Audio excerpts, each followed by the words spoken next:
తను ఇప్పుడు ఎలా రియాక్ట్ అవుతున్నారు మేడం? మేము హ్యాపీగా ఉంటే ఆయన హ్యాపీగా ఉంటారు. సార్ కూడా నిజంగా ఎక్కడ ఉంటారు మేడం? ఇక్కడే ఉంటారా సార్? ఇక్కడే ఉంటారు, కానీ ఇది చేయాలంటే తను కంపల్సరీ వర్క్ చేయాల్సిందే కదా. తను వర్క్ చేస్తూ ఆ వర్క్ వచ్చిన అమౌంట్తో ఈడ సేవ చేయడం అనేది మామూలు విషయం కాదు ఈరోజు. అదే ఇప్పుడు తనకు చేయకుండా తను కూడా రెస్ట్ తీసుకోవచ్చు, కానీ బట్ పాప ఉండుంటే ఒక పేరెంట్గా మేము ఏం చేస్తాము, పెళ్లి చేస్తాము, హాస్పిటల్ కట్టిస్తాం, ఇంకా తన అవసరాలకు ఎంతో సంపాదిస్తాం, ఇస్తాం.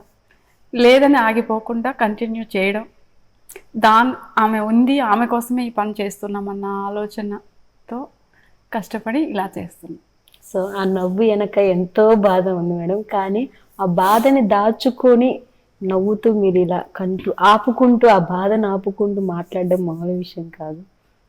నిజంగా మీకు ఒక మాటలో చెప్పాలంటే ఏమి ఇచ్చినా రుణం తీర్చుకోలేము మేడం, ఎందుకంటే ఇలాంటి సేవ అనేది మీరు పెట్టడం నిజంగా చాలా. ఆ పాప కోసం ఏం ఏం చేయాలనుకోనింది వచ్చిందో వెళ్ళిపోయింది. మాకు ఇది చేయాలనిపించింది, మేము చేస్తున్నాం. మంచి చేస్తున్నాం, దేవుడు సహకరిస్తున్నాడు అంతే.